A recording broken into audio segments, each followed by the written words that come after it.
Ayan. Magandang araw sa inyo guys. Ito yung Nissan Almera ko na 2024 ang model. So naka-facelifted na siya. Ayan, pakita mo yung grill. So ganito na yung grill niya. Ayan. Pero na-afford ko siya July 2023. Pero ang model ng Almera na to ay 2024 model. Ayan. So ito, nakatakbo na kami ng 18,000 km. Ayan, pakita ko sa inyo.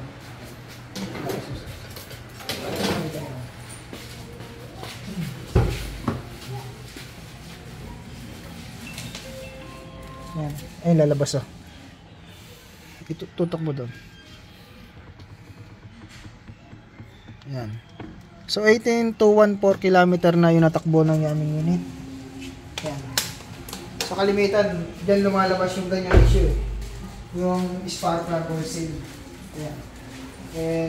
Ito, upon checking ng aking spark plug, okay naman. Wala naman akong leak dito sa mga spark plug ko. Wala akong traces kahit na maliit na patak o ano man, wala. So malinis yung ano, pakita mo.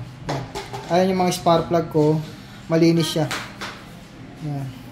So maaari ito, yung mga second gen na N18 ay nag-upgrade na sila ng gasket. Yun nga lang, hindi natin alam kung yung bang nakalagay dyan is yung kulay orange na o yung kulay green pa rin. So malaman ko to after mga 20,000 km kung magle-leak siya. So ito kasi hindi ko pa nabubuksan. So chinecheck ko lang siya para malaman ko kung may ganito rin issue yung aking Nissan Almera. So buti okay naman, wala naman siyang leak na gano'n.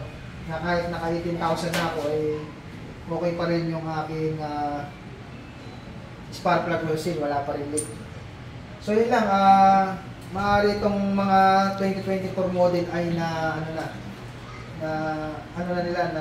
napalitan na ng gasket, hindi na siguro yung sirain. Kasi most likely yung mga 2022 na mga napalitan namin, yung iba wala pang 20,000 km, nagkakaroon na ng leak dito sa mga spark plug nila, nagkakaroon na ng langis. So dito naman sa akin ay good news, okay naman. So maaaring gano'n na ano na nila yung oil leak sa mga modelo na ganito. So hopefully hindi siya magkaroon ng ganung issue. Pero yun nga, after 20,000 ay kailangan ko pa rin ma-check yung condition ng spark plug para malaman natin kung meron leak. So ito yung mga common issue ng Nissan Almera ng mga 2022 model.